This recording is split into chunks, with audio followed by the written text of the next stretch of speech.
શ્રી વલ્લભ કન્યા કેળવણી મંડળ રાજકોટ સંસ્થાના સ્થાપના વર્ષ 1946 થી દીકરીઓના સર્વાંગી વિકાસ માટે અવિરતપણે કાર્યરત. શ્રી વલ્લભ કન્યા કેળવણી મંડળ શ્રી કડવીબાઈ વિરાણી સ્કૂલ કેમ્પસ રાજકોટના 75મા વર્ષના મંગળ પ્રવેશના પર્વને વધાવીએ. આવો સલામત અને સ્વસ્થ રહીને અનોખી શૈલીમાં ઉજવીએ આ અમૃત પર્વ. શ્રી કડવીબાઈ વિરાણી કન્યા વિદ્યાલય રાજકોટની યુટ્યુબ ચેનલમાં તમારું સ્વાગત છે. વ્યવસાયલક્ષી ગૃહ વિજ્ઞાન પ્રવાહ ધોરણ 11 વિષય મૂળભૂત સામાજિક વિજ્ઞાન પ્રકરણ 2 સમાજના પ્રકારો તાસ 1. વિદ્યાર્થી મિત્રો, પ્રકરણ 1માં આપણે સમાજ કોને કહેવાય, વિવિધ સમાજશાસ્ત્રીઓએ આપેલી એની વ્યાખ્યાઓ અને એના લક્ષણો વિશે વાત કરેલી. આજે આ પ્રકરણમાં આપણે સમાજના પ્રકાર વિશે માહિતી મેળવશું. સમાજના વિવિધ પ્રકારો જોવા મળે છે. દાખલા તરીકે શહેરી સમાજ, ગ્રામીણ સમાજ, આદિવાસી સમાજ વગેરે.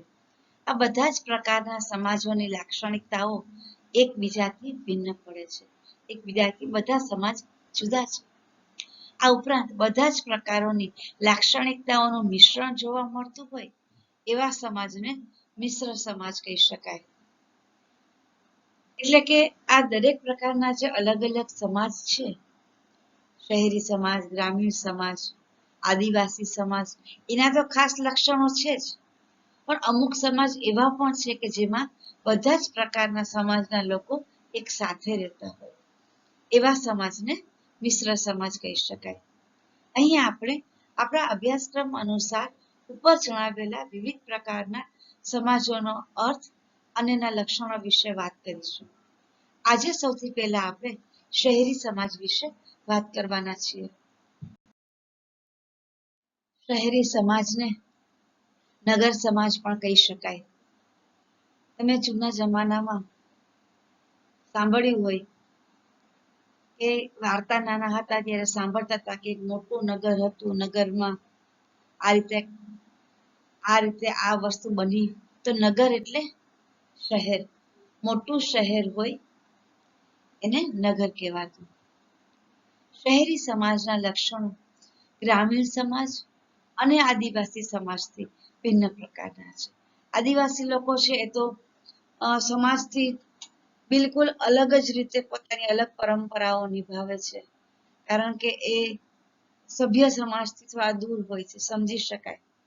આપણે ઘણા બધી ફિલ્મોમાં જોઈએ છીએ કે એ લોકોની રહેણી કહેણી કેવી હોય છે, અભ્યાસ હોતો નથી. ગ્રામ્ય સમાજ વિશે પણ આપણને ખબર છે કે એ પણ શહેર જેટલા વિકસિત નથી હોતા, એમાં પણ રોજગારીની ખૂબ તકો નથી હોતી, ખેતી ઉપર લગભગ આધારિત એ લોકોનું જીવન હોય છે. હવે આજે આપણે અહીંયા શહેરી સમાજનો અર્થ અને એના લક્ષણો વિશે વાત કરશું, જે આ મુજબ છે. શહેરી સમાજના અર્થ વિશે વાત કરીએ તો વસ્તીશાસ્ત્રીય દ્રષ્ટિએ જોઈએ તો શહેરી વિસ્તારમાં વસવાટ કરતા લોકોના સમુદાયને શહેરી સમાજ કહેવાય. એટલે કે જેમ સમાજશાસ્ત્રી હોય એમ વસ્તીશાસ્ત્રી હોય કે જે વસ્તી વિશેનું જે રિસર્ચ કરતા હોય, એની દ્રષ્ટિએ વાત કરીએ તો જે નગર એટલે કે શહેરના વિસ્તારમાં જે થોડો વિકસિત છે એ વિસ્તારમાં જે લોકો રહે છે એ લોકોના સમુદાયને શહેરી સમાજ કહેવાય. જે વિસ્તારમાં વસવાટ કરતી વસ્તીનું કદ મોટું હોય, એટલે કે એક જ ગ્રામીણ સમાજ જેટલું નાનું નહીં હોય, ગામડા બહુ ઓછી સંખ્યા ધરાવતા હોય છે, જ્યારે અહીંયા વસ્તીનું કદ મોટું હોય છે અને વસ્તીની ઘનતા વધુ હોય છે, એટલે કે લોકો નજીક નજીક રહેતા હોય છે, ગીચ વસ્તી હોય છે, જમીન ઓછી અને રહેનાર વધારે હોય છે.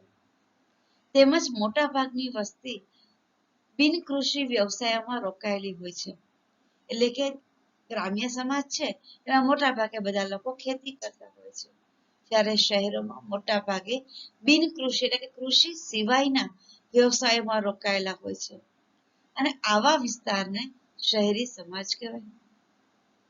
અને ત્યાં વસવાટ કરતા માનવ સમુદાયને શહેરી સમાજ કે શહેરી સમુદાય કહેવાય.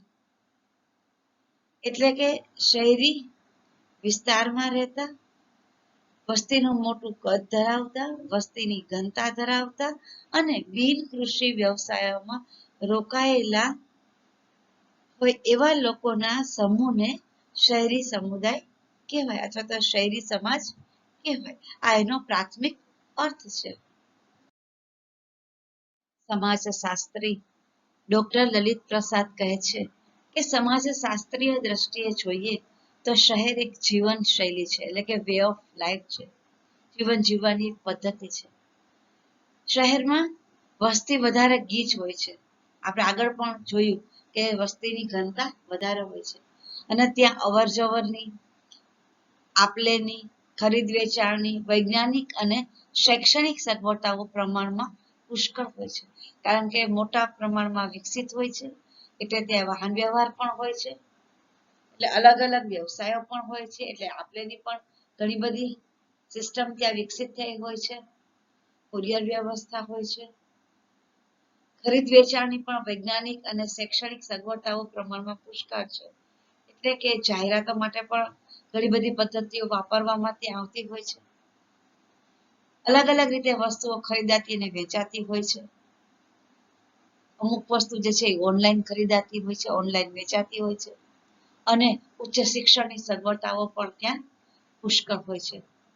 આથી શહેરી સમાજની સામાજિક વ્યવસ્થા અને માન્યતાઓ તથા શ્રદ્ધાઓના પણ વિવિધ ઢગ હોય છે.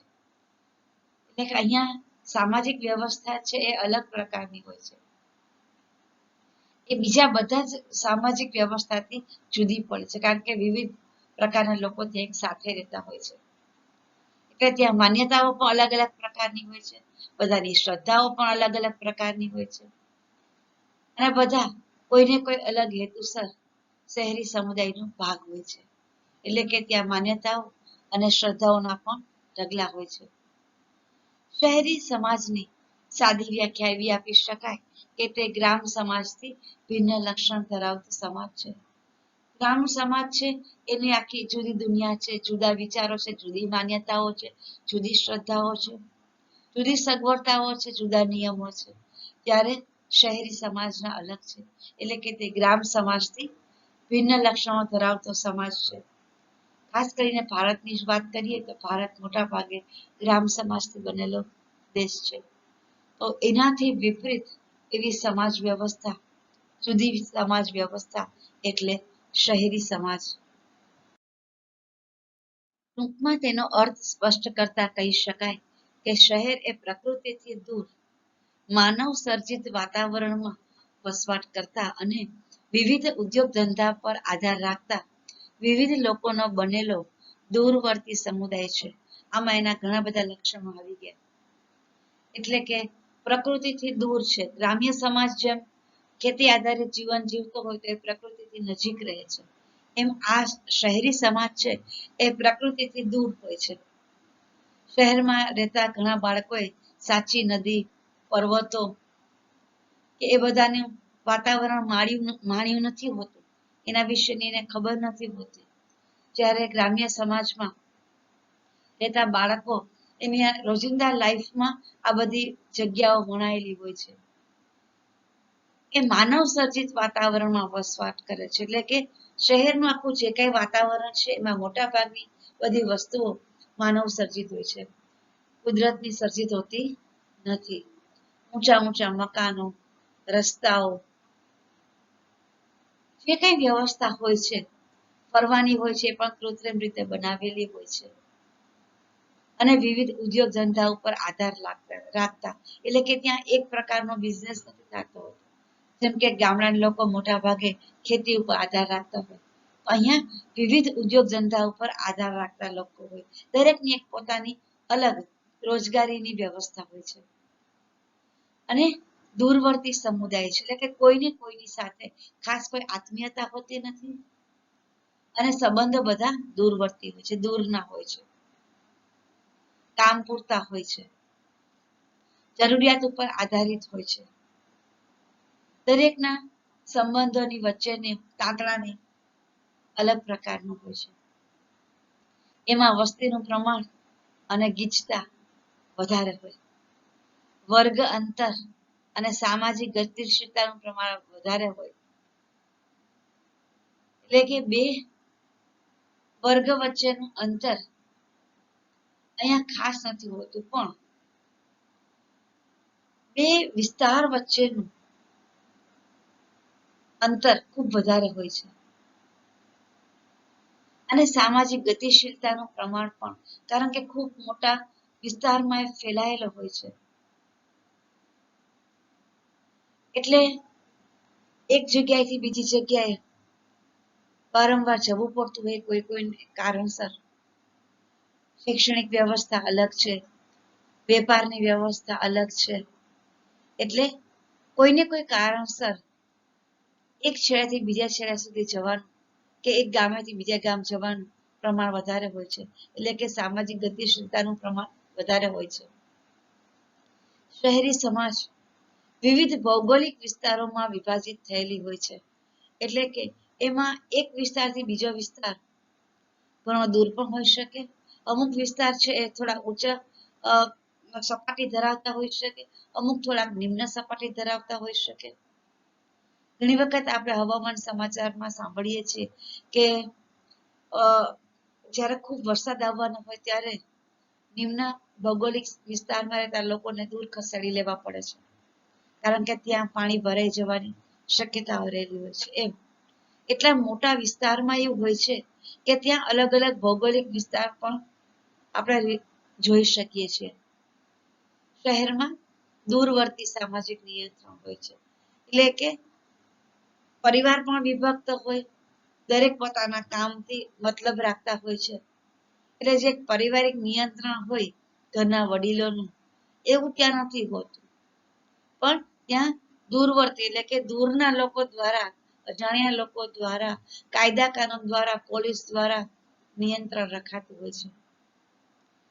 સ્વૈચ્છિક મંડળ વ્યક્તિના ગૌણ હિતોને સંતોષવા વિકસી આવે છે. એટલે કે અલગ અલગ પ્રકારના લોકોએ પોતાના જાતે ઊભા કરેલા મંડળો પણ હોય છે.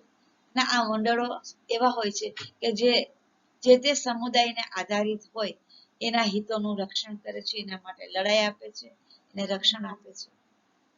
શહેરી સમાજની સમગ્ર પરિસ્થિતિ વ્યક્તિત્વને વિશિષ્ટ કાઢ આપે છે.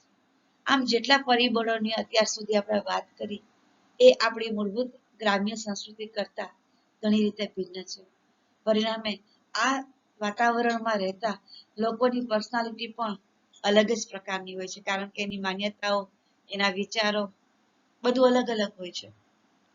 એટલે એક ખાસ પ્રકારની વિશિષ્ટ પર્સનાલિટી શહેરી સમાજના લોકોની બનતી જાય છે. શહેરી સમાજનો અર્થ સમજ્યા પછી હવે એના લક્ષણો વિશે વાત કરીએ. તો પહેલું એનું લક્ષણ છે સામાજિક તફાવતો. આપણે આગળ વ્યાખ્યા જોઈએ કે શહેરી સમાજ કોને કહેવાય, આ થોડી એની સમજૂતી મેળવી એના ઉપરથી હવે આપણે એના લક્ષણોને સમજવાની કોશિશ કરીએ. શહેર એ વૈવિધ્યપૂર્ણ સમાજ છે. એટલે ત્યાં જાત જાતની વિવિધતા જોવા મળે છે. કઈ રીતે? શહેરમાં લોકો વિભિન્ન પ્રદેશો અને ગામડાઓમાંથી સ્થળાંતર કરીને વસ્યા હોય છે. એટલે વિભિન્ન પ્રદેશના લોકો ત્યાં હોય છે. કયા કયા પ્રકારની તફાવત કે વિભિન્નતા હોય છે એની આપણે વાત કરીએ છીએ. ધારો કે આપણે ભારતની જ વાત કરીએ તો કોઈ એક શહેરમાં પંજાબી પણ હોય, ગુજરાતી પણ હોય, રાજસ્થાની પણ હોય, એમ વિભિન્ન પ્રદેશોમાંથી અને સાથે સાથે ગામડાઓમાંથી સ્થળાંતર કરીને લોકો કોઈ એક શહેરમાં વસ્યા હોય છે. આથી શહેરમાં વસતા લોકો ધર્મ, ભાષા, જ્ઞાતિ, સંસ્કૃતિ વગેરે બધી બાબતોમાં તફાવત ધરાવતા હોય છે. સ્વાભાવિક છે કે આપણે ત્યાં જ વાત કરીએ તો દરેક પ્રાંતની અલગ સંસ્કૃતિ છે, અલગ ભાષા છે, અલગ જ્ઞાતિ છે. અને બધા જ લોકો જ્યાં ભેગા થાય વિવિધ પ્રમાણમાં કોઈ એક જગ્યાએ એટલે કે શહેરમાં, તો આ દરેક બાબતમાં ત્યાં આપણને તફાવત ધરાવતા લોકો જોવા મળતા હોય. વ્યક્તિગત અને જૂથ તફાવતો, વિભાગોમાં તફાવત, વ્યવસાયિક તફાવતો, આર્થિક તફાવતો એ શહેરી સમાજની લાક્ષણિકતા છે. એટલે કે દરેક વ્યક્તિ અહીંયા વિભિન્ન વ્યક્તિત્વ ધરાવે છે, અલગ અલગ પોતાની ખાસિયત કે પર્સનાલિટી માન્યતા ધરાવે છે. જૂથ તફાવત, જ્યાં આ બધા લોકો ભેગા થાય છે ત્યાં પણ વિવિધ પ્રકારના જૂથો એની મેળે મેળે બનતા જાય છે, જેના કારણો અલગ અલગ હોય છે. ક્યારેક જાતિ, જ્ઞાતિ, પ્રદેશ અલગ હોવા છતાં પણ કામ આધારિત જૂથ બની જતું હોય છે. જેમ કે વકીલોનું જૂથ હોય, ડોક્ટરોનું એસોસિએશન હોય. પછી એમ વિભાગોમાં તફાવત, અલગ અલગ પ્રકારના લોકો અહીંયા અલગ અલગ વેપાર કરતા હોય છે, તે વેપારીઓના વિભાગો પણ થતા હોય છે. વ્યવસાયોમાં પણ અલગ અલગ વિભાગ છે, સંચાલનના પણ અલગ અલગ વિભાગો ઉત્પન્ન થતા હોય છે. તો દરેકમાં આપણને તફાવત જોવા મળે છે. આર્થિક તફાવત પણ જોવા મળે છે, કારણ કે કોક ખૂબ ગરીબ હોય છે, કોક ખૂબ ગરીબ પૈસાદાર હોય છે, ધનિક હોય છે. અને વ્યવસાયમાં તો દરેક અલગ અલગ શૈક્ષણિક લાયકાત ધરાવતા હોય એટલે અલગ અલગ બાબતમાં સ્પેશિયલાઇઝેશન પણ ધરાવતા હોય. અથવા તો ઘણા લોકો છે ખાલી રો મટીરિયલનું સપ્લાય કરતા હોય, ઘણા લોકો ઉત્પાદનનું કામ કરતા હોય, ઘણા લોકો ખાલી માર્કેટિંગનું કામ કરતા હોય છે. આમ વ્યવસાયિક તફાવતો પણ ઘણા હોય છે. ભારતના 9 શહેરોના એક અભ્યાસમાં જણાયું હતું કે તેમાં 6 કે તેથી વધુ ભાષાના લોકો રહેતા હતા. એટલે કે ઓવરઓલ જોઈએ તો એક શહેરમાં 9 થી વધારે ભાષા બોલતા લોકો એવરેજ રહેતા હોય છે. તો ભાષાકીય વિભિન્નતા પણ ઘણી હોઈ શકે છે. એ જ રીતે ભારતીય શહેરોમાં હિન્દુ, મુસ્લિમ, શીખ, ખ્રિસ્તી, પારસી, જૈન, બૌદ્ધ એમ વિવિધ ધર્મના તથા જ્ઞાતિના લોકો વસતા હોય છે. આ બધા જૂથોની સંસ્કૃતિમાં પણ તફાવત હોય છે. આ આપણા દેશની એક વિવિધતા પણ છે અને ખાસિયત પણ છે. અને આ વિવિધતામાં એકતા પણ ભારતમાં ખૂબ જોવા મળે છે. અને આપણા શહેરો આ વિવિધતા સભર હોય છે. શહેરમાં અનેક વ્યવસાયિક જૂથો હોય છે, જેમ કે મજૂર સંગઠન, કારીગર માટેનું, ક્લાર્ક માટેનું, ટેકનિશિયન માટેનું, ઇજનેર એટલે કે એન્જિનિયરોનું એસોસિએશન, ડોક્ટર, વકીલ, શિક્ષક, વેપારી, ઉદ્યોગપતિ, કલાકારો વગેરે વિભિન્ન વર્ગો શહેરોમાં હોય છે. આનાથી આવકમાં અને જીવન ધોરણમાં પણ તફાવત ઉદ્ભવે છે, કારણ કે દરેકની જીવનશૈલી અને આવક અલગ અલગ છે. આવક અલગ હોવાના કારણે એની રહેણી કહેણીમાં પણ ઘણા તફાવત જોવા મળે છે. આ ઉપરાંત શહેરમાં મનોરંજનની પદ્ધતિઓ, શિક્ષણની પદ્ધતિઓ, વેપાર અને વાણિજ્ય, વાહન વ્યવહારના સાધનો વગેરેમાં પણ ભિન્નતા છે, કારણ કે અહીંયા આર્થિક સદ્ધરતા ગ્રામ્ય કરતા પ્રમાણમાં વધારે હોય છે. એટલે મનોરંજનની પદ્ધતિઓ પણ વિભિન્ન જોવા મળે છે. મોટા મોટા થિયેટરો હોય, નાટ્યગૃહો હોઈ શકે, પછી પાર્લર્સ હોય છે સ્પોર્ટ્સ માટેના, જીમ છે. શિક્ષણ પણ અલગ અલગ પ્રકારે મેળવી શકાતું હોય છે, જેમ કે કોઈને મોટી યુનિવર્સિટી હોય ને આગળ ઉચ્ચ અભ્યાસ કરવો હોય તો પણ કરી શકે છે. અહીંથી શહેરમાંથી બીજા દેશમાં જઈને પણ શિક્ષણ મેળવવું હોય તો એની પણ સુવિધાઓ શહેરી સમાજથી ઉપલબ્ધ છે. વેપાર વાણિજ્યની પણ અલગ પદ્ધતિઓ હોય છે. વાહન વ્યવહાર પણ જાત જાતના સાધનો અહીંયા ઉપલબ્ધ હોય છે, ત્યારે ગ્રામ્ય સમાજમાં એનો થોડો અભાવ જોવા મળે છે. આમ દરેક રીતે ભિન્નતા હોય છે. એક જ કુટુંબના સભ્યો પણ જુદા જુદા કાર્યો કરતા હોય છે, અને તેમના કામનો સમય, આવક અને કામનો પ્રકાર પણ ભિન્ન ભિન્ન હોય છે.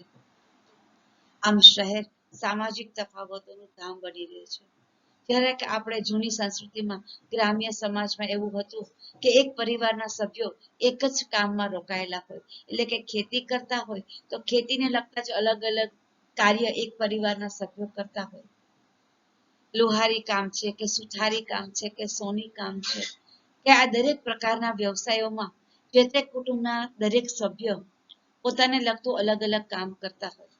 ત્યારે શહેરમાં અત્યારે એવું નથી રહ્યું. પણ એક જ પરિવારમાં રહેતા લોકો કોઈ નોકરી કરતા હોય, કોઈ બિઝનેસ કરતા હોય, કોઈ વર્ચ્યુઅલ કામ કરતા હોય, અલગ અલગ રીતે કામ કરતા હોય છે. એટલે એના કામનો સમય પણ અલગ અલગ હોઈ શકે, આવવા જવાનો સમય, આવક પણ અલગ, કામનો પ્રકાર બિલકુલ ભિન્ન હોઈ શકે. આમ કુટુંબથી માંડીને આ શહેરી સમુદાયમાં વિભિન્ન પ્રકારની ભિન્નતાઓ રહેલી હોય છે. એટલે કે શહેર છે એ સામાજિક તફાવતોનું ધારા કે એક મોટું ધામ બની ગયું હોય છે. શહેરી સમાજનું બીજું લક્ષણ છે દૂરવર્તી સામાજિક સંબંધો. સમાજશાસ્ત્રીય દ્રષ્ટિએ શહેરી સમાજનું આ લક્ષણ મહત્વનું છે. શહેર એ દૂરવર્તી સંબંધો ધરાવતો સમાજ છે.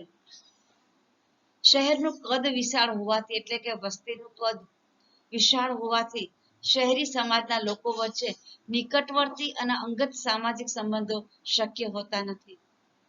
આપણે ગ્રામ્ય સમાજમાં જોઈએ છીએ કે લગભગ દરેક લોકો એકબીજાને ઓળખતા હોય છે. દરેકને એકબીજાની પારિવારિક સંજોગોની ખબર હોય છે. દરેકની ખાસિયતની ખબર હોય છે, ખામીની ખબર હોય છે. દરેક એકબીજા સાથે કોઈને કોઈ રીતે જોઈન્ટ હોય છે, સંકળાયેલા હોય છે અને વધુ વખત મળવાનું થતું હોય છે. પરિણામે આંખની શરમ પણ વધારે હોય છે. બીજા કોઈ કાયદા કાનૂનની જરૂરિયાત ઓછી પડે છે. લોકો એકબીજાની શરમથી પણ ઘણી વખત નિયંત્રણ જાળવતા હોય છે. સંબંધો ટકાવવા માટે પણ એ લોકો અલગ રીતે જીવતા હોય છે, નિયમોનું પાલન કરે છે અને સંબંધો નિકટવર્તી છે. કોઈ એક વ્યક્તિ બીજા પરિવારની કોઈ પણ વ્યક્તિની ભૂલ હોય તો એ કહી શકે છે, જાણે કે આખું ગામ એક પરિવાર હોય એ રીતે રહેતા હોય છે. તેથી તેમની વચ્ચે એકદમ અંગત અને નિકટવર્તી સંબંધ હોય છે. જ્યારે શહેરમાં બિન અંગત કે દૂરવર્તી સંબંધો વિકસે છે. એટલે કે કામથી કામ પૂરતા અવૈયક્તિક સંબંધો હોય છે. કોઈને કોઈની સાથે વ્યક્તિગત બહુ નિકટના સંબંધો નથી હોતા. દરેક પોતાનો વિચાર કરે છે, પોતાનો સમય, પોતાનો અભ્યાસ, પોતાનું કેરિયર, પોતાનું જીવન, એકદમ વ્યક્તિગત સંબંધો વિકસિત થયા છે. શહેરમાં વ્યક્તિનો મોટા ભાગનો સંપર્ક મુખ્યત્વે અજાણ્યા અને અપરિચિત લોકો સાથે થતો હોય છે. એટલે કે એક શહેરના ખૂણે રહેતો વ્યક્તિ જ્યારે કામ પર જાય છે ત્યારે અલગ અલગ જગ્યાએ જતો હોય છે, શહેરના અલગ અલગ વિસ્તારમાં, અને હંમેશા મોટા ભાગે અજાણ્યા અને અપરિચિત લોકો સાથે મળતા હોય છે. એને મળવાનું કારણ અલગ જ હોય છે. એની સાથે કોઈ નિકટનો સંબંધ નથી હોતો. અંગત ઓળખાણનો તો લગભગ અભાવ જ હોય છે. જ્યાં સંપર્ક હોય છે ત્યાં પણ મર્યાદિત પરિચય હોય છે, કારણ કે દૂર દૂર રહેતા હોય છે. કોઈને કોઈના જીવન વિશેની બહુ ખાસ ખબર હોતી નથી. શહેરમાં લોકો વચ્ચેના સંપર્કમાં એક પ્રકારની ઉદાસીનતા જોવા મળે છે. એટલે કે લોકોને મળીને એક પ્રકારની પ્રસન્નતા જે ગ્રામીણ સમાજમાં અનુભવવામાં આવે છે એવી અહીંયા જોવા મળતી નથી. પણ એક રીતે જોઈએ તો સંપર્કમાં રાખવા પડતા હોય, જાણે કે સંબંધોને પરાણે, એ રીતનો ભાવ એટલે કે ઉદાસીનતા જોવા મળે છે. ઉપર છલ્લી નમ્રતા અને વિવેકભર્યું વર્તન જોવા મળે છે. અંદરથી દરેકને ખાલી વ્યક્તિગત રીતે જીવવું હોય છે. એટલા માટે પારિવારિક ભાવના, સામાજિક ભાવના માં એક આત્મીયતાનું જે વાતાવરણ હોય એ જોવા મળતું નથી, પરંતુ એમાં અંગત લાગણીની ઉષ્માનો અભાવ હોય છે. સંબંધોમાં યાંત્રિકતા વધુ હોય છે. રાખવા પૂરતા સંબંધ, અમુક સમય પૂરતા જ સંબંધ, પોતાના સમયે જાળવવાના સંબંધ, આવું બધું જોવા મળે છે. તો આ પણ શહેરી સમાજનું એક લક્ષણ છે. દૂરવર્તી સામાજિક સંબંધમાં જ આગળ વાત કરીએ તો અપરિચિત વ્યક્તિઓ સાથેના સંપર્કના કારણે ધીમે ધીમે પરિચિત વ્યક્તિઓ સાથેના સંબંધમાં પણ યાંત્રિકતા આવી જાય છે. કારણ કે માણસ જે રીતે વર્તન કરતો આવે છે, વિચારતો આવે છે, એ ધીરે ધીરે એના નજીકના સંબંધોમાં પણ એ રૂઢી આવી જાય છે. એની માનસિકતા, એની વિચારધારા, એનું વર્તન એ પછી જેમ બહારની વ્યક્તિ સાથે રહેતા હોય છે એવી જ રીતે ધીરે ધીરે નજીકના વ્યક્તિ સાથે પણ સંબંધોમાં એની યાંત્રિકતા આવતી જાય છે કે જરૂરિયાત પૂરતું બોલવું, કામ પૂરતું બોલવું. શહેરમાં વ્યક્તિને સમયની કિંમત અને ગણતરી હોય છે, કારણ કે દરેક વ્યક્તિ સમયના કાંટે કામ કરતા હોય છે. એટલે એને ખૂબ કિંમત હોય છે કે 1 કલાકમાં કેટલું કામ થઈ જશે, કે અડધા દિવસમાં કેટલું કમાઈ શકાશે. દરેક વસ્તુમાં એને કિંમતની ગણતરી હોય છે. દરેક પ્રવૃત્તિ ઘડિયાળના કાંટે થાય છે. ઘડિયાળના કાંટા વિવિધ પ્રવૃત્તિમાં તાલબદ્ધતા પણ લાવે છે, કારણ કે દરેકનું કામ એકબીજા ઉપર આધારિત છે. પરિણામે દરેક કામ છે એ લગભગ અરસપરસ દરેક લોકો વ્યવસ્થિત કરતા હોય છે. પરિણામે એક પ્રકારની તાલબદ્ધતા આવે છે કે વ્યવસ્થિત દરેક કામ એકબીજા ઉપર જે આધારિત છે એ થતા આવે છે. ટૂંકમાં શહેરી સમાજના લોકો વચ્ચેના સંબંધો દૂરવર્તી હોય છે. સામાજિક સંબંધોમાં ઔપચારિકતા અને કૃત્રિમતા હોય છે. એટલે કે સામાજિક સંબંધ છે એ પહેલા જેમ એક ઘનિષ્ઠતા લાવતા હતા, એક આનંદનો માહોલ ઉભો કરતા હતા, એના બદલે હવે એક ઔપચારિકતા રહી છે કે વ્યવહાર છે તો જવું પડશે, મરણ છે જવું પડશે, લગ્ન છે હાજરી આપવી પડશે. એટલે બધું કરવા ખાતર થતું હોય છે. જેમ ઔપચારિક સંબંધો નિભાવતા હોય છે એમ જ દરેક સામાજિક સંબંધો પણ કુટુંબના અરસપરસના આ રીતે જ નિભાવે છે. જેમાં એક પ્રકારની સ્પષ્ટ આપણને કૃત્રિમતા જોવા મળે છે, ભાવાત્મકતા ઓછી મળે છે. જોકે જ્ઞાતિ પ્રથાના કારણે ભારતીય શહેરોમાં હજી પશ્ચિમી દેશોના શહેરો જેવી કૃત્રિમતા અને ઔપચારિકતા જોવા મળી નથી, કારણ કે દરેક જ્ઞાતિના લોકો છે એ પાછા અરસપરસ એકબીજા સાથે વધારે ઘનિષ્ઠતા રાખતા હોય છે, દરેક જ્ઞાતિના લોકો પોતાના જ્ઞાતિજનો સાથે. પરિણામે જેમ પાશ્ચાત્ય દેશોમાં હોય છે કે જ્ઞાતિ પ્રથા નથી હોતી, પરિણામે દરેક વ્યક્તિ એકબીજા માટે અપરિચિત હોય છે, ક્યાંક ક્યાંય સંબંધને કોઈ કિંમત નથી હોતી. જ્યારે આપણે અહીંયા જ્ઞાતિ પ્રથાના કારણે ક્યાંક ને ક્યાંક સંબંધોમાં લિંક મળતી હોય છે, પરિણામે થોડીક આત્મીયતા હજી જોવા મળે છે. એટલે કહી શકાય કે એનો સંપૂર્ણ અભાવ આપણે ત્યાં નથી થયો, પણ પાશ્ચાત્ય સંસ્કૃતિમાં તો સંપૂર્ણ અભાવ છે. ઔપચારિક કે દૂરવર્તી સંબંધો એ શહેરી સમાજનું આવશ્યક લક્ષણ છે. એટલે કે આ જરૂરી થઈ ગયું છે. જો દરેકની સાથે નિકટવર્તી સંબંધ રાખે કે એ રીતે બિહેવ કરે તો એ કામ નહીં કરી શકે, કારણ કે દરેકના ટાર્ગેટ અલગ છે, આખો માહોલ અલગ છે, એની ફરજો અલગ છે. તો એમાં દૂરવર્તી સંબંધો છે એ સહજતાથી આવી જ જાય છે. શહેરી સમાજનું ત્રીજું લક્ષણ છે સામાજિક સહિષ્ણુતા. શહેરમાં અમુક પ્રકારના વર્તનો અને વિવિધતાઓ પ્રત્યે સહિષ્ણુતાનું વલણ કેળવાય છે. સહિષ્ણુતા એટલે સભાનતા, સજાગતા, આત્મીયતા સાથે એકબીજાને અનુકૂળ થવાનું એક વર્તન, પ્રેમથી એકબીજાને સહન કરવા, સમજવા અને સાથે રહેવું. વિવિધતા એ શહેરનું લક્ષણ છે. એ આગળ આપણે જોયું કે કેટલી બાબતમાં વિવિધતા શહેરોમાં હોય છે. તેથી શહેરી માનવી વિવિધતાઓ વચ્ચે જીવવા ટેવાયેલો હોય છે. એની માનસિકતા અલગ છે, એની માન્યતા અલગ છે. એ દરેક વ્યક્તિને જેવો છે એમ જ એને સ્વીકારે છે. એના ધર્મને, એના રીત રિવાજોને, એના તહેવારોને એ સ્વીકારવા ટેવાયેલો છે.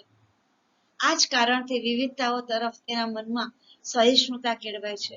કારણ કે શહેરી સમાજમાં ભણતા નાના બાળકો પણ સ્કૂલમાં દરેક પ્રકારના તહેવાર ઉજવે છે, દરેક પ્રકારના બાળકો સાથે ભણે છે, એકબીજાને સમજે છે અને સ્વીકારે છે.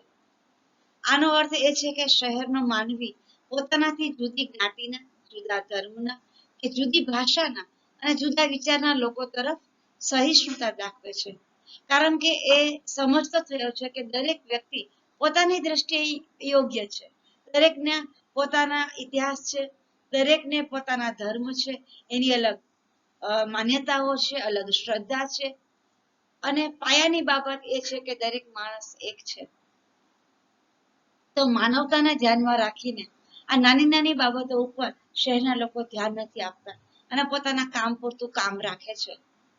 આવી સહિષ્ણુતાના કારણે લોકો એકબીજા સાથે અનુકૂળ થઈને ભાષાના અને જુદા વિચારના લોકો તરફ સહિષ્ણુતા દાખવે છે. ઉલટાના એકબીજાની ભાષા શીખે છે, વિચારોને અપનાવે છે, એકમેકના તહેવારોમાં અને ધર્મના ધાર્મિક મેળાવડાઓમાં પણ ભાગ લે છે. આવી સહિષ્ણુતાના કારણે લોકો એકબીજા સાથે અનુકૂળ થઈ શકતા હોય છે. બહારના કોઈ પણ નવા માણસને પોતાનામાં સમાવી લેવાની શહેર ક્ષમતા ધરાવે છે. શહેરી માહોલ જ એવો છે કે અનેક પ્રકારની વિવિધતા હોવાને કારણે અનેક પ્રકારના લોકોને ત્યાં કામ મળી શકે છે, સ્થાન મળી શકે છે.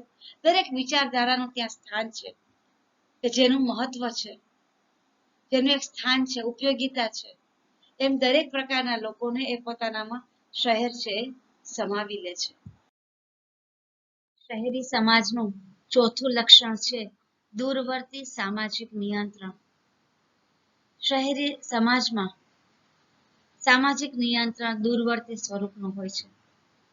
લોકો વચ્ચેના સંબંધો દૂરવર્તી હોવાથી શહેરમાં લોકોના વર્તનને નિયંત્રિત કરવા માટે અને લોકોના જાનમાલનું રક્ષણ કરવાને માટે કાયદો, પોલીસ તંત્ર, ગુપ્તચર તંત્ર, નગરપાલિકા, વહીવટી વિભાગો વગેરેની આવશ્યકતા ઊભી થાય છે. અગાઉ આપણે વાત કરી હતી કે ગ્રામ્ય સમાજમાં આખું ગામ જ એક પરિવારની જેમ રહેતું હોય છે.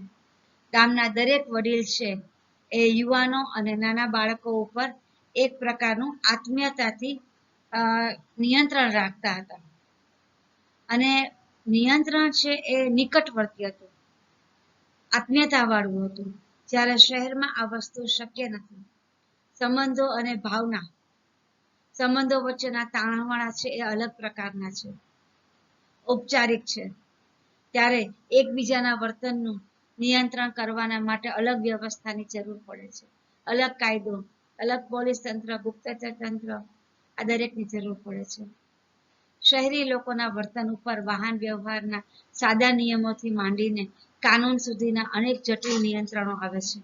એટલે કે એક જગ્યાએથી બીજી જગ્યાએ જવા માટે જે વાહન વ્યવહાર ઉપયોગ કરવામાં આવે છે તો એ વાહન ચલાવવા માટેના પણ ઘણા નિયમો હોય છે. નહીં તો અકસ્માત વધી શકે છે. અને આવા નાના નાના નિયમોથી માંડીને જેવું ભૂલ એવા પ્રકારના અલગ અલગ કાનૂન સુધીના જટિલ નિયંત્રણ શહેરી સમાજ ઉપર અમલમાં મૂકવામાં આવે છે અને એની જરૂરિયાત છે. શહેરમાં લોકો એકબીજા ઉપર માત્ર રિવાજો દ્વારા નિયંત્રણ મૂકી શકતા નથી. ગ્રામ્ય સમાજમાં આ શક્ય છે કે આવો રિવાજ છે એટલે આમ જ કરવાનું છે અને બધા કરે પણ છે. પણ અહીંયા શહેરી સમાજમાં લોકો રિવાજોને પણ પોતાની જરૂરિયાત અનુસાર ફેરફાર કરી નાખે છે અને રિવાજો એને નિયંત્રિત કરી શકતા નથી. અંગત ઓળખાણના અભાવને કારણે નિકટવર્તી નિયંત્રણ શક્ય બનતું નથી. કારણ કે જ્યાં અંગત ઓળખાણ હોય છે ત્યાં આંખની શરમ પણ હોય છે, આત્મીયતા પણ હોય છે અને સંબંધના તાણાવાણા છે એ અલગ પ્રકારના હોય છે, ભાવનામય હોય છે. પરિણામે ભાવનાથી વર્તનનું નિયંત્રણ થાય છે. જ્યારે શહેરમાં એવી અંગત ઓળખાણ હોતી નથી, પરિણામે નિકટવર્તી નિયંત્રણ શક્ય બનતું નથી. આમ શહેરમાં લોકોના વર્તન વ્યવહાર ઉપર દૂરવર્તી સામાજિક નિયંત્રણ હોય છે. આ જ કારણથી શહેરમાં સામાજિક ધોરણોના ભંગનું પ્રમાણ પણ વિશેષ હોય છે. કારણ કે નજીકની કોઈ વ્યક્તિ નિયંત્રણમાં આપણને રાખતી હોય અને એને આપણે ન માનીએ તો આપણને ભાવનાકીય રીતે સંબંધ તૂટવાનો પણ ભય લાગતો હોય છે. પણ અહીંયા એવું પણ હોતું નથી. દરેક વ્યક્તિ પોતપોતાનામાં છે, નજીકની કોઈ ઓળખાણ નથી, પરિણામે સામાજિક ધોરણોના ભંગનું પ્રમાણ વિશેષ રહે છે. પરિવારમાં પણ જે શહેરી સમાજમાં રહે છે ત્યાં દરેક વ્યક્તિ અલગ અલગ બાબતમાં વ્યસ્ત હોય છે. એક પરિવારમાં પણ દરેક વ્યક્તિ અલગ અલગ ધોરણોનું પાલન કરે છે, અલગ અલગ માન્યતા ધરાવે છે અને દરેક વ્યક્તિ એકબીજા ઉપર હવે સાથે ઔપચારિક સંબંધો રાખતી થઈ ગઈ છે. પરિણામે કુટુંબથી લઈ અને આખા શહેરી સમાજમાં સામાજિક ધોરણોના ભંગનું પ્રમાણ વિશેષ હોય છે. જે સમાજમાં અમુક વસ્તુ જરૂરી ગણાતી હતી, યોગ્ય ગણાતી હતી, એને સમજવાના, એનું મૂલ્યાંકન કરવાના ધારાધોરણો ફરી ગયા છે. પરિણામે સામાજિક ધારાધોરણોનું ભંગનું પ્રમાણ શહેરી સમાજમાં વધારે હોય છે. શહેરી સમાજનું પાંચમું લક્ષણ છે વધુ સામાજિક ગતિશીલતા. સામાજિક ગતિશીલતા એટલે એક સ્થાનમાંથી બીજા સ્થાનમાં જવું, એટલે કે સ્થાનનું સ્થળાંતર કરવું.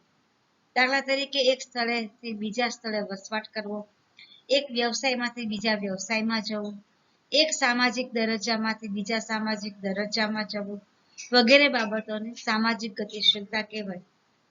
અને શહેરમાં આવું સહજ છે. આપણે જોઈએ છીએ કે જે લોકો ભાડે રહેતા હોય છે એ લોકોને વારંવાર એક જગ્યાએથી બીજા સ્થાનમાં જવું પડે છે.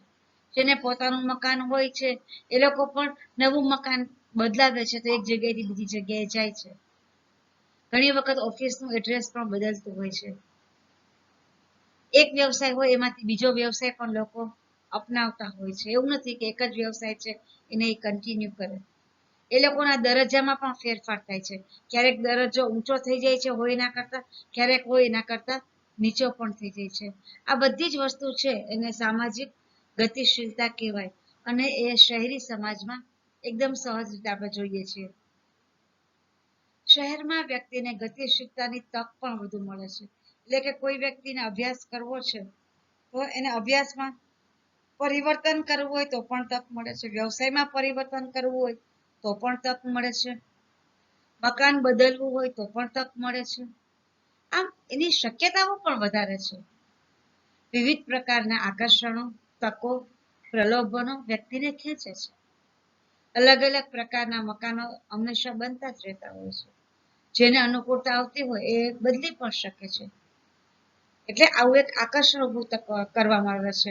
પછી તક આપવામાં આવે છે કે જો જ્યારે મકાનનું ઓપનિંગ હોય, ભૂમિપૂજન હોય ત્યારે જ જો બુકિંગ કરાવવામાં આવે તો ઘણો બધો ફાયદો થાય એવી આકર્ષક કિંમત આપવામાં આવે છે. એટલે કે એવું પ્રલોભન પણ આપવામાં આવે છે અને ઘણી તક પણ રહેલી છે કે આ સમયે આ તક ઝડપી લેવાથી એના ભવિષ્યમાં ફાયદો થાય એમ હોય છે.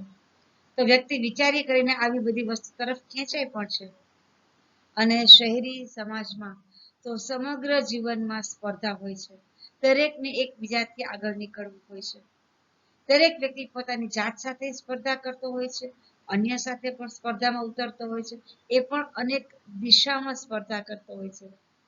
અનેક પ્રકારના ધંધાની તકો, શિક્ષણની તકો, તાલીમની તકો, સુવિધાઓ વગેરેનો લાભ લઈને વ્યક્તિ પોતાનો દરજ્જો ઊંચો લઈ જવાના માટે પ્રયત્ન કરતી રહે છે. શહેરમાં ઊંચા દરજ્જાની તીવ્ર ઝંખના હોય છે. કારણ કે જેમ દરજ્જો ઊંચો હોય છે એમ લોકોને માન વધારે મળે છે, એનું સમાજમાં અલગ સ્થાન રહેતું હોય છે. શહેરમાં જેમ જેમ નવા ઉદ્યોગો સ્થપાતા જાય તેમ તેમ વ્યક્તિ ગતિશીલતાની તકો વધુને વધુ પ્રમાણમાં મળતી રહે. નવા નવા ઉદ્યોગો છે એ શહેરથી બહારની બાજુએ સ્થપાતા હોય છે. નવી ટેકનોલોજી હોય છે, નવા પગાર ધોરણ હોય છે, એટલે વ્યક્તિ છે વધુ ને વધુ એ તરફ ખેંચાતી રહે છે. આમ વ્યક્તિની ગતિશીલતા વધતા ઉદ્યોગો પણ વધતા રહે છે. ઉદ્યોગો વાળાને પણ સારું છે અને દરેક નાગરિકને માટે પણ સારું છે. કારણ કે લોકો છે એ ગતિશીલતાને સહજતાથી સ્વીકારવા માંડ્યા છે અને ઉદ્યોગોને વિકસિત કરવામાં આ ગતિશીલતાને સ્વીકારવાની માનસિકતા જે છે કે એક તૈયારી છે લોકોની, એ પણ એક યોગ્ય વલણ છે. એટલે શહેરી સમાજમાં સામાજિક ગતિશીલતા ખૂબ વધારે પ્રમાણમાં હોય છે. શહેરી સમાજનું છઠ્ઠું લક્ષણ છે સ્વૈચ્છિક મંડળો. શહેરી સમાજમાં આર્થિક, ધાર્મિક, રાજકીય, સામાજિક, શૈક્ષણિક, સાંસ્કૃતિક એમ વિવિધ પ્રકારના સ્વૈચ્છિક મંડળો વિકસે છે. સ્વૈચ્છિક મંડળ એટલે પોતાની જાતે ઊભા થયેલા. એમાં કોઈ સરકારી તત્વ હોતું નથી, સરકારી પીઠબળ હોતું નથી, પણ કોઈ એક હેતુસર જ્યારે એક મંડળ બને છે પછી એ કોઈ પણ કારણસર હોઈ શકે. એનો હેતુ આર્થિક વિકાસ હોઈ શકે, ધાર્મિક કોઈ ભાવના હોઈ શકે, રાજકીય પક્ષ હોઈ શકે, કોઈ એક સામાજિક હેતુ માટે હોઈ શકે, શૈક્ષણિક હેતુ માટે હોઈ શકે, અથવા તો સાંસ્કૃતિક હેતુ, એમ કોઈ પણ હેતુ કોઈ પણ હોઈ શકે, કારણ કોઈ પણ હોય. પણ પોતાની જાતે અમુક લોકો ભેગા મળીને જે મંડળ ઊભા કરે છે, વિકસિત કરે છે, એને સ્વૈચ્છિક મંડળ કહેવાય. અને એવું શહેરી સમાજમાં ખૂબ બનતું હોય છે. કારણ કે અલગ અલગ પ્રકારના લોકો હોય છે, સાથે સાથે એમાં જે લોકો સમાનતા ધરાવે છે એ લોકો પોતાના ખાસ મંડળો રચે છે. એમાં મનોરંજન, સંગીત, કળા, રમતગમત વગેરેને લગતા અનેક સ્વૈચ્છિક મંડળો શહેરી સમાજની એક જરૂરિયાત બની રહે છે. આપણા વિવિધ ક્લબ્સ જોઈએ છીએ, એ આ કામ કરે છે. ઘણા સંગીત ગ્રુપ વાળા હોય છે, બેન્ડ્સ વિકસાવે છે પોતાના, પછી કોઈ પણ એક આર્ટને લગતા ગ્રુપ્સ હોઈ શકે, એક આખું મંડળ હોઈ શકે, એવી રીતે સ્પોર્ટ્સનું હોઈ શકે. અને આ શહેરી સમાજની એક જરૂરિયાત પણ છે. લોકોને અમુક પ્રકારનું ખાસ પ્રકારનું મનોરંજન જોઈતું હોય અને પોતાના અમુક જરૂરી લોકોની વચ્ચે એ લોકોને મનોરંજન માણવું હોય તો આવા મંડળ છે એ ઉપયોગી થાય છે. સ્ત્રીઓ માટે પણ અલગ મંડળો વિકસે છે. આવા સ્વૈચ્છિક મંડળો શહેરી જીવનને વિશિષ્ટ ગાંઠ આપે છે, કારણ કે એનું એક અલગ લક્ષણ થઈ ગયું, એની ખાસિયત થઈ ગઈ. અને કેટલાક મંડળો તો વ્યક્તિના હિતો અને હકોનું રક્ષણ કરવા માટે પણ વિકસે છે. એટલે આવા મંડળો પછી એક સાથે કોઈ એક પ્રશ્ન બાબતે સરકારની સામે લડત પણ આપી શકે છે પોતાના હિતોનું રક્ષણ કરવાને માટે. તો આ મંડળોના અલગ અલગ હેતુ છે, અલગ અલગ કારણો છે, અને એના પોઝિટિવ નેગેટિવ બંને પાસાઓ છે અને પરિણામો છે. પણ સ્વૈચ્છિક મંડળ ચોક્કસ વિકસે છે, એ શહેરી સમાજનું એક લક્ષણ છે. એકલ દોકલ વ્યક્તિ પોતાના હિતોનું રક્ષણ કરવા સમર્થ બનતી નથી, કારણ કે આટલા મોટા શહેરી સમાજની અંદર જ્યારે ક્યારેક કોઈ પ્રશ્ન ઊભો થાય, કોઈ વ્યક્તિગત એક વ્યક્તિને, તો એ પોતાનું હિતનું રક્ષણ કરવાને માટે કદાચ ક્યારેક સફળ ન થાય. પણ જો એ કોઈ ગ્રુપ સાથે, કોઈ મંડળ સાથે જોડાયેલી હોય તો સમગ્ર મંડળ છે એ વ્યક્તિનું રક્ષણ કરશે, તો એનું પરિણામ કદાચ જુદું આવી શકે. માટે આવા મંડળો છે એ હિતોનું રક્ષણ કરવા માટે પણ સમર્થતા ધરાવે છે, અને ક્યારેક લોકો એનું સભ્યપદ એટલા માટે પણ લેતા હોય છે. તેથી આવા સ્વૈચ્છિક મંડળો લોકોને સામૂહિક રીતે પોતાના હિતોનું રક્ષણ કરી શકે છે, માટે એ લોકો જોડાતા હોય છે. મજૂર મંડળો, વેપારી મંડળો, શિક્ષક મંડળો, વિદ્યાર્થી મંડળો, મહિલા મંડળો, યુવક મંડળો વગેરેના દ્રષ્ટાંતો છે. આપણે જોઈએ છીએ, છાપામાં વાંચીએ છીએ કે અલગ અલગ મંડળો છે એ અમુક સમયે જ્યારે એના લગતી કોઈ વાત હોય ત્યારે લડત આપે છે, અને એમાં એને ક્યારેક ક્યારેક સફળતા પણ મળે છે. આવા વિવિધ મંડળો વ્યક્તિના હિતોનું રક્ષણ કરવાની ખાતરી આપે છે. એટલું જ નહીં, પણ તે વ્યક્તિને સામાજિક, માનસિક, આર્થિક સલામતી પણ પૂરી પાડે છે. કારણ કે એક વખત સભ્યપદ લઈ લે છે વ્યક્તિ, પછી એને એમ લાગે છે કે આખું જૂથ મારું છે, મને જરૂર પડશે તો મદદ કરશે, એટલે એને એક પ્રકારની સલામતી એને પણ મળી જાય છે. સ્વૈચ્છિક મંડળો શહેરી જીવનમાં નિરંતર અસંતોષને વ્યક્ત કરવાનું સાધન પણ બની રહે છે. ક્યારેક એવું પણ બને કે અમુક લોકો છે એ આમાં એવા તત્વ તરીકે પણ હોય કે જે હંમેશા લડત આપવા માટેના મૂડમાં જ રહેતા હોય, અને કોઈને કોઈ બાબતે એ લોકોને અસંતોષ જ રહેતો હોય છે, અને અસંતોષ વ્યક્ત કરવા માટે એ લોકો આ મંડળનો ઉપયોગ કરતા હોય છે, મંડળની તાકાતને વાપરે છે. આવું ન થવું જોઈએ. આ બાબત વિચારવાની છે. એના પોઝિટિવ પાસા છે, એને પણ આપણે જોવા છે, એનો યોગ્ય ઉપયોગ પણ કરવો છે, પણ એ પણ ધ્યાન રાખવું જોઈએ કે સાથે સાથે આ એક ખાલી આંતરિક કોઈ અસંતોષને વ્યક્ત કરવાનું સાધન ન બની રહે. શહેરી સમાજનું 7મું લક્ષણ છે વૈયક્તિકરણ. શહેરમાં વ્યક્તિનું વૈયક્તિકરણ થાય છે, એટલે કે દરેક વ્યક્તિ પોતાનો જ વિચાર કરે છે. એટલે વ્યક્તિની પોતાની અલગ દુનિયા ઊભી થાય છે, અલગ માન્યતા, અલગ ધારાધોરણો, અલગ ઈચ્છાઓ, અલગ એની શ્રદ્ધાઓ, માન્યતાઓ. શહેર વ્યક્તિના વ્યક્તિગત હિતોને પોષે છે. એટલે કે શહેરી સમાજમાં એ રીતનું જીવન છે કે જ્યાં વ્યક્તિગત રીતે કોઈ આગળ વધે તો એને પ્રોત્સાહિત કરવામાં આવે છે, એને સારું ગણવામાં આવે છે. જ્યારે ગ્રામ્ય સમાજમાં એવું હોય છે કે વ્યક્તિ વ્યક્તિગત નથી વિચારતી, પણ પૂરા પરિવારનું હિત શેમાં છે એ સમજી વિચારીને પોતાના નિર્ણયો લે છે, માન્યતાઓને મહત્વ આપે છે, તેમાં અન્ય સભ્યોના હિતોનું પણ રક્ષણ થતું હોય એવું જીવન જીવે છે. જ્યારે શહેરમાં છે એ વ્યક્તિગત જીવવું એ પણ યોગ્ય ગણાય છે. આપણે આપણા હિતોનું રક્ષણ કરવું જોઈએ, ખાલી એ માન્યતાઓને પોષવામાં આવે છે. દૂરવર્તી સંબંધોને લીધે વ્યક્તિ સમાજમાં ઓતપ્રોત થઈ શકતી નથી, કારણ કે દરેક સંબંધો છે એ મનથી અળગા છે. દરેકને પોતાનું અલગ કેરિયર છે, અલગ ટાઈમ ટેબલ છે, અલગ ઈચ્છા છે, આ બધું અલગ હોવાને કારણે સંબંધો છે એમાં આત્મીયતા નથી રહી, પણ જરૂરિયાત આવી ગઈ છે. અને આ સંબંધો બધા જે છે એ આ પ્રકારના માનસિક વલણને કારણે દરેક વ્યક્તિ પછી એક પરિવારની કેમ ન હોય એ એકબીજામાં ઓતપ્રોત થઈ શકતી નથી. સાથે રહે છે પણ સંબંધ મનથી દૂરવર્તી હોય છે. બીજી તરફ વ્યક્તિને ગતિશીલતાની અનેક તકો મળે છે. એટલે કે વ્યક્તિને ક્યાંય પણ જાવું કરવું છે, કંઈ ફેરફાર કરવા છે તો તક શહેરમાં ઘણી છે, ત્યારે ગ્રામ્ય સમાજમાં તક પણ નથી. નાનપણથી ઉછેર જે રીતે કરવામાં આવે છે એના કાનમાં વાત અમુક રીતની પડે છે કે પૂરા પરિવારનો જ વિચાર કરીને વ્યક્તિ જીવન જીવે છે કે કોઈ નિર્ણય લે છે, એટલે સંબંધો છે એ આત્મીયતા વાળા રહે છે, સંબંધો નિકટવર્તી રહે છે અને એનું વર્તન અલગ હોય છે. એ વૈયક્તિકરણ વાળું નથી હોતું, પણ પરિવારલક્ષી હોય છે. અને શહેરમાં આવા વૈયક્તિકરણને કારણે સ્પર્ધાયુક્ત વાતાવરણ વિકસે છે. દરેક વ્યક્તિ એકબીજાની સાથે ખાલી સ્પર્ધા કરે છે, અને જ્યાં સ્પર્ધા હોય ત્યાં મદદ ન હોય, ત્યાં મદદનું તત્વ છે એ ઓછું થઈ જશે, લુપ્ત થઈ જશે. અને જ્યારે ગ્રામ્ય સમાજમાં સ્પર્ધા નથી હોતી, પરિણામે મદદનું વાતાવરણ વધારે હોય છે, એકબીજાને ઉપયોગી થવાનું, એકબીજાનો હાથ પકડીને આગળ વધારવાનું વાતાવરણ વધારે હોય છે. ત્યારે શહેરમાં એકબીજાના પગ ખેંચીને પાડવાનું વલણ છે એ વધારે હોય છે. આ કારણથી વ્યક્તિનું વ્યક્તિત્વ તદ્દન નિરાળું બની રહે છે, અલગ થાય છે. ખાલી વ્યક્તિકરણ થવું એ ખરાબ વાત છે એમ અહીંયા વાત કહેવાનું નથી, પણ વ્યક્તિકરણના પોઝિટિવ ફેક્ટર્સ પણ અમુક છે.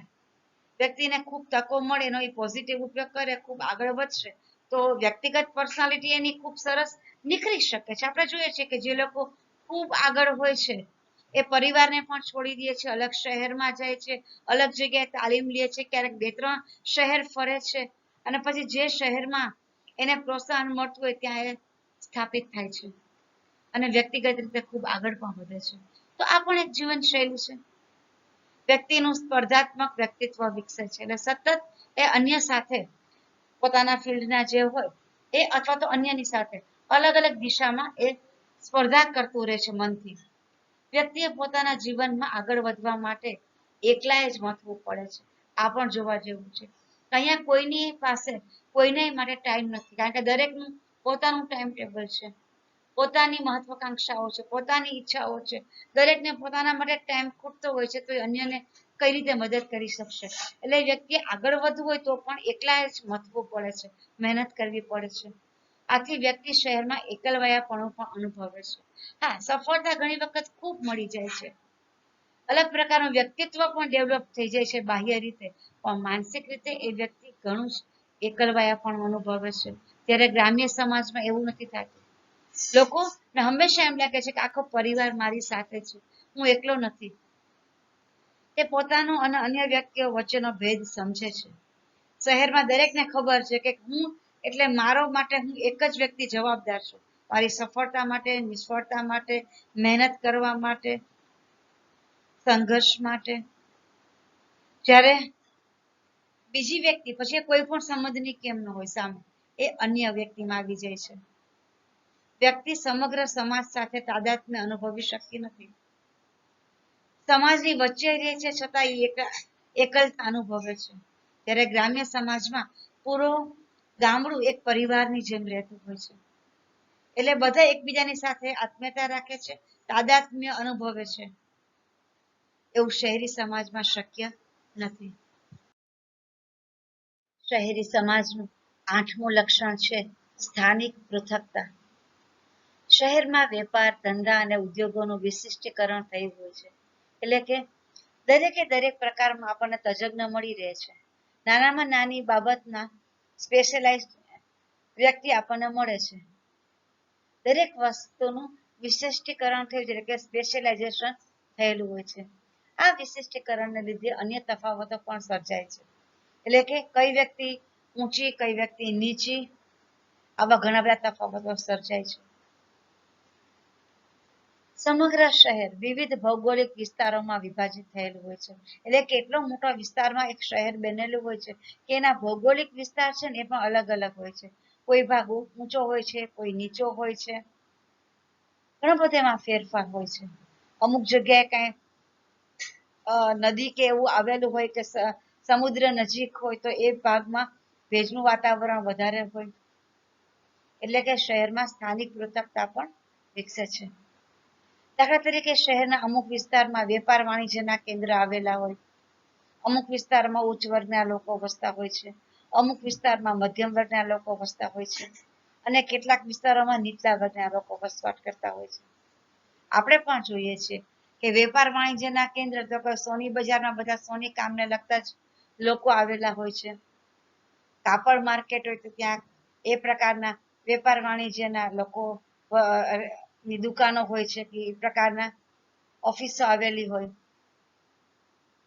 અને શહેરમાં અમુક વિસ્તાર છે એ પોશ ગણાતો હોય છે કે જ્યાં એકદમ ઉચ્ચ વર્ગના લોકો રહેતા હોય છે. દરેક વિસ્તારના ભાવ અલગ અલગ હોય છે, એનો વિકાસ અલગ અલગ હોય છે. આમ શહેરનો સમગ્ર વિસ્તાર જુદા જુદા ધંધાઓ, ઉદ્યોગો, વેપાર અને વસવાટના કેન્દ્રોમાં વિભાજિત થયેલો હોય છે. આ બાબતમાં જુદા જુદા શહેરોની રચના પણ જુદી જુદી હોય છે. દરેક શહેરની રચના અલગ અલગ દ્રષ્ટિકોણથી કરવામાં આવી હોય છે.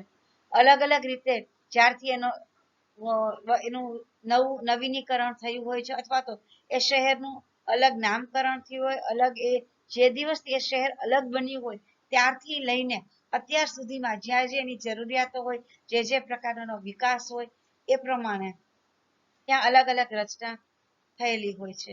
એ પણ આપણે જોઈ શકીએ છીએ. ભારતના ઘણા બધા શહેરો એવા છે કે જેની રચનાઓમાં ઘણી બધી ભિન્નતા રહેલી છે. જેમ કે ગાંધીનગર છે તો ગાંધીનગરની રચના અન્ય શહેર કરતા અલગ પ્રકારની છે, ત્યાં સેક્ટર વાઇઝ બધું બનેલું છે. એમ અલગ અલગ શહેરની રચના અલગ અલગ હોય છે. શહેરી સમાજનું 9મું લક્ષણ છે યંત્રવત જીવન. યંત્રવત જીવન એ શહેરી સમાજની એક મહત્વની લાક્ષણિકતા છે. આગળ આપણે બધા લક્ષણ જે જોયા એના પરથી સમજી શકાય કે ત્યાંનું જીવન યંત્રવત જ હોય. શહેરમાં મનુષ્ય યંત્રની જેમ પોતાનું જીવન જીવે છે. શહેરી જીવનમાં જોવા મળતી કૃત્રિમતા, ઔપચારિકતા, દૂરવર્તી સંબંધો અને કામ પૂરતા સંબંધો, સમયની કિંમત અને ગણતરી, ઘડિયાળના કાંટે થતી પ્રવૃત્તિઓ, આ બધાને યંત્રવત જીવન કહી શકાય. યંત્રને જેમ ભાવના નથી હોતી, યંત્રને કોઈ સાથે સંબંધ નથી હોતો, યંત્રમાં નિશ્ચિત સમયમાં નિશ્ચિત કામ થાય છે. આ દરેક વસ્તુ હવે માણસ જીવનમાં જોવા મળે છે. માટે કહી શકાય કે માણસનું જીવન શહેરી સમાજમાં યંત્રવત થઈ ગયું છે. સવારે વ્યક્તિ પથારીમાંથી ઉઠે ત્યારથી સૂવે ત્યાં સુધી તેને ઘડિયાળના કાંટા સામે જોતા રહેવું પડે છે. વિવિધ પ્રવૃત્તિઓ નિશ્ચિત સમયે થાય છે.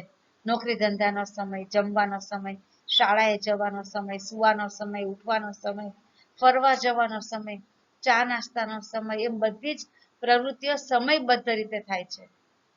કોઈ વસ્તુ જો તમે આડાવડી કરો કે સમય ચૂકીને કરો તો આખા દિવસનું શેડ્યુલ છે એ વિખેરાઈ જાય છે.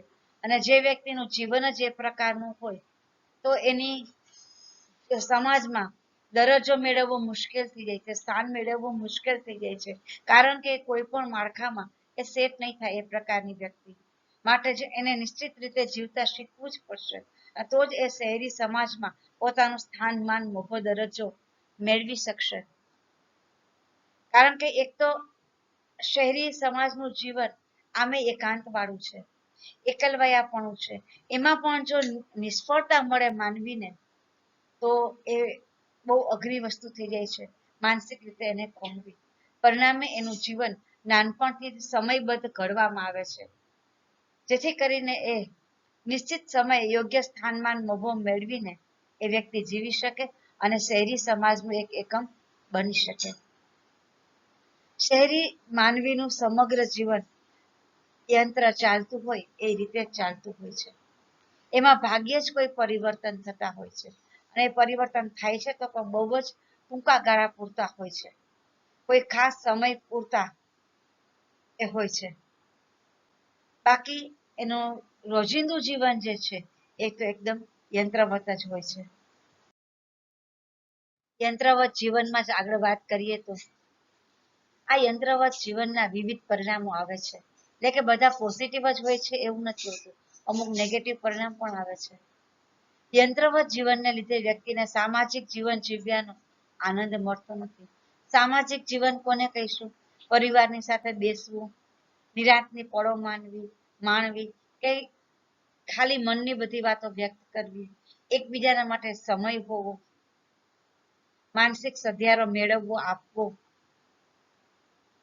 વ્યક્તિ માનસિક રીતે એટલી બધી વ્યગ્રતા અને તંગદિલી અનુભવે છે, માનસિક થાક અનુભવે છે, એકલવાયાપણું અનુભવે છે, કારણ કે એને આવો સામાજિક જીવન જીવ્યાનો આનંદ નથી મળતો. એક સાથે કોઈ તહેવાર માણ્યો, કોઈ પ્રસંગ માણ્યો. હવે પ્રસંગો પણ કલાકોમાં થવા લાગ્યા છે. જે પ્રસંગો પેલા 8-8 દિવસ 15 દિવસ ચાલતા હતા એ હવે 5 કલાકના થઈ ગયા છે. દરેક વસ્તુ છે એ ઓછા સમયમાં કેમ થાય એવું જોવામાં આવે છે, અને એ કરવાના માટે એક પ્રકારની વ્યગ્રતા અનુભવે છે, માનસિક તંગદિલી અનુભવે છે, ખર્ચો વધતા ગયા છે, સાથે આવકના એટલા સાધનો વિકસિત બધાને નથી પ્રાપ્ત થતા. પરિણામે માનસિક થાક પણ લાગે છે, કારણ કે દરેક વ્યક્તિને સફળતા પણ જોઈએ એટલી નથી મળતી, બધી મહત્વાકાંક્ષાઓ પૂરી નથી થતી, જોઈએ એવો સાથ સધિયારો નથી મળતો, એટલે એકલવાયાપણું લાગે છે. યંત્રવત જીવનને લીધે વ્યક્તિ શહેરમાં આખા સમાજ સાથે ઓતપ્રોત થઈ શકતા નથી. કહેવાય સમાજની વચ્ચે રહે છે, સમાજનું એકમ છે, છતાં મનથી અને અંદરથી એ લોકો એકાંત અનુભવતા હોય છે. શહેર સાથે વ્યક્તિ એકતાનું બંધન અનુભવી શકતી નથી. સ્વાભાવિક છે, કારણ કે દરેક વ્યક્તિ છે ત્યાં પોતપોતાનું અલગ શેડ્યુલ ફોલો કરતી હોય છે, અલગ મહત્વાકાંક્ષાને પ્રાપ્ત કરવાના માટેની દોડ લગાવતી હોય છે. કોઈ પાસે કોઈને માટે સાંભળવાનો, સમજવાનો કે એકબીજા માટે જીવવાનો બહુ સમય રહેતો નથી. પરિણામે એકતાનું બંધન છે એ પ્રમાણમાં ઓછું અનુભવાય છે. તો આ છે શહેરી સમાજના લક્ષણો. આપણને આ લક્ષણની ખબર હોય તો વ્યવસાયલક્ષી અભ્યાસક્રમના વિદ્યાર્થીની તરીકે ભવિષ્યમાં તમારે જ્યારે કામ કરવાનું થાય, કોઈ મેટ્રો સિટીમાં જવાનું થાય, તો ત્યાંના લોકોના વર્તનને આપણે સમજી શકીએ. તમે જ્યારે કોઈ કંપનીના સંચાલક હો ત્યારે અલગ અલગ કર્મચારી અલગ અલગ જગ્યાએથી આપણે ત્યાં કામ કરવા માટે આવતા હોય. કોઈ ગ્રામ્ય સમાજમાંથી આવશે, કોઈ મેટ્રો સિટીમાંથી આવશે, તો બંનેના વર્તનને આપણે સમજી શકીએ. માટે આ બધી જ વસ્તુ જાણવી ખૂબ જરૂરી છે. સાથે સાથે જ્યારે આપણે કોઈ જગ્યાએ કામ કરતા હોઈએ અથવા તો કોઈ જગ્યાનું સંચાલન કરતા હોય ત્યારે જો જગ્યા બદલાય અથવા તો આપણી નોકરીમાં ટ્રાન્સફર થાય અલગ અલગ જગ્યાએ, ત્યારે આપણને બંને પ્રકારના સમાજની જો ખબર હોય તો આપણને એડજસ્ટમેન્ટ કરવામાં સારું પડે છે. બંને જગ્યાને વાતાવરણ આપણે સમજી શકીએ છીએ અને આપણા વ્યક્તિત્વને પણ એને અનુરૂપ ઘડી શકીએ છીએ કે અત્યારે આપણે કઈ જગ્યાએ છીએ, કયા પ્રકારનો સમાજ છે, એનું જીવન કયા પ્રકારનું છે, શું કામ છે અને કઈ રીતે એની જાતે એડજસ્ટ થવાનું છે. એટલે સંચાલક તરીકે કે કર્મચારી તરીકે કોઈ પણ સ્વરૂપે આ બંને પ્રકારના સમાજની સાથે એડજસ્ટમેન્ટ કરવા માટે એને સમજવો ખૂબ જરૂરી છે. એ આપણને આમાંથી સમજ પૂરી પડે છે.